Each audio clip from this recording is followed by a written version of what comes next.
Members of the fourth estate, I'm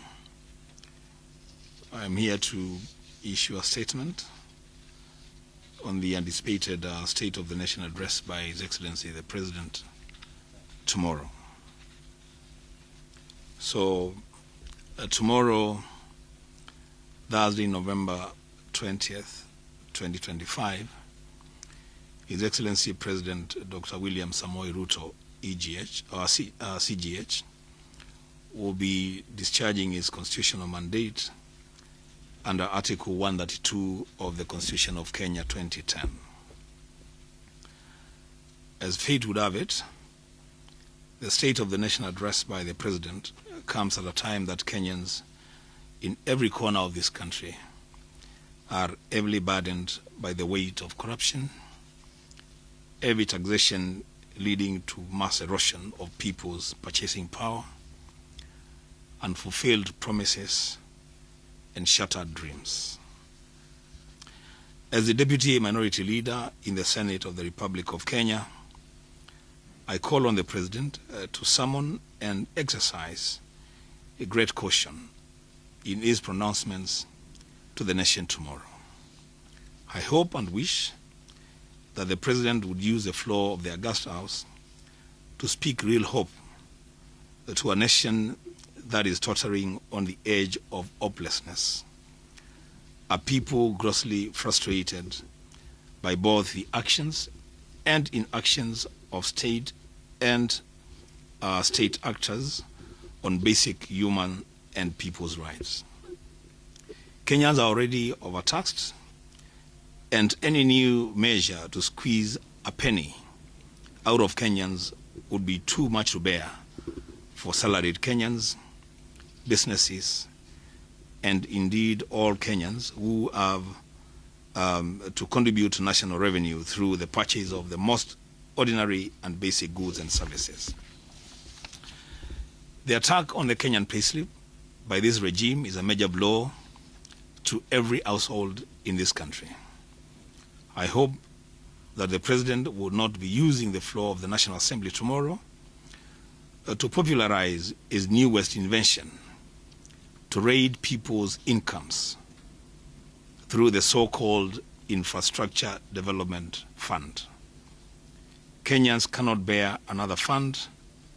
Kenyans cannot bear another levy.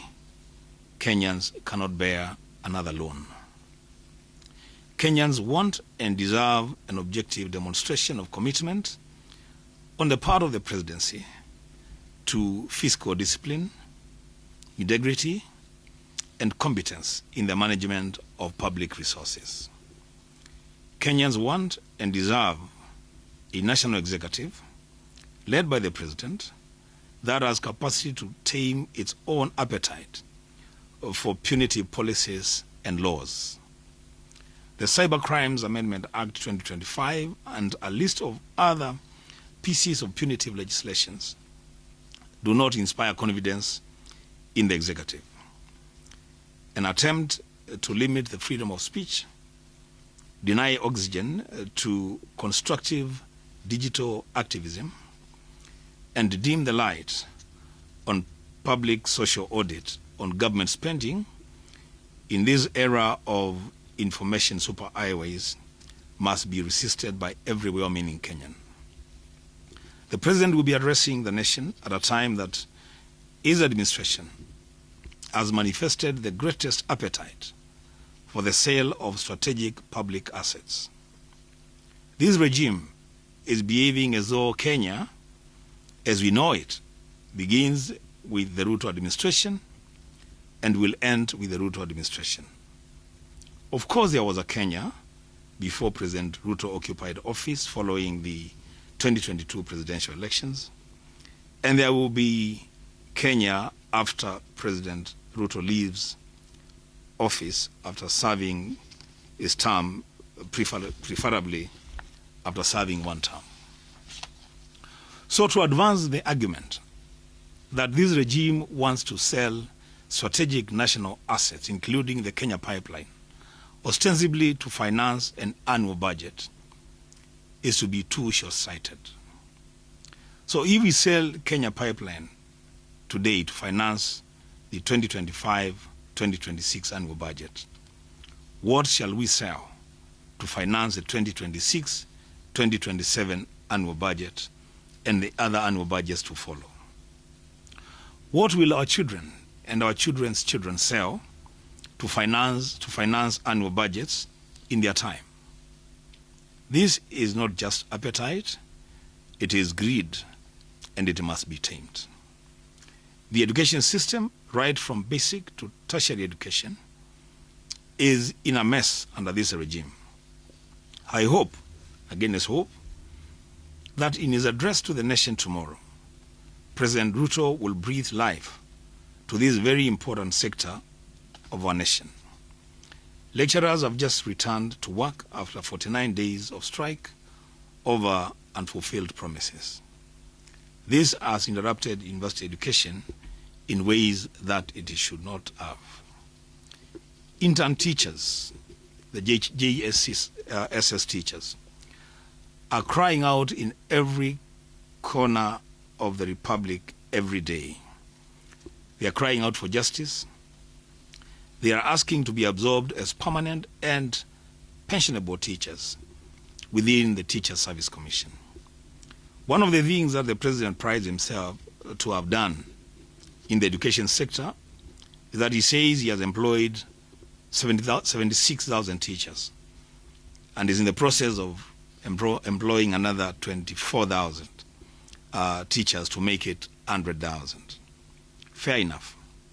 But why not begin with these 20,000 intern teachers who have already been doing a great job teaching our children for a paltry pay for a year? They signed up for internship with the promise of being absorbed on PNP after a year. I heard the President saying in Kitui last week that they will be absorbed after 2 years. Why?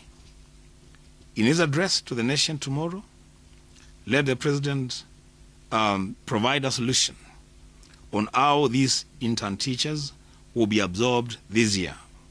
In any case, we have heard the President promising the completion of projects running into hundreds of billions of shillings outside the approved budgets of parent ministries and departments.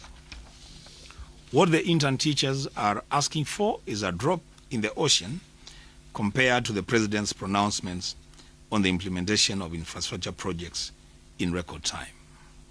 Lastly, I urge Dr. William Samoei Ruto, CGH, to act presidential and try to be the real symbol of national stability, to play the role of the father figure of our nation.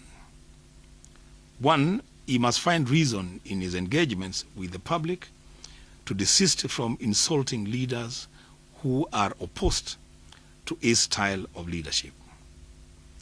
It depicts him as an intolerant and a desperate leader when he publicly insults his opponents and even laughs about it.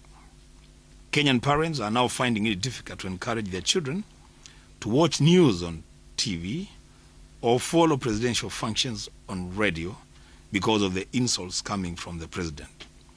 This is not right, but the President retains the right of choosing how he wants to interact with the people of Kenya. I thank you.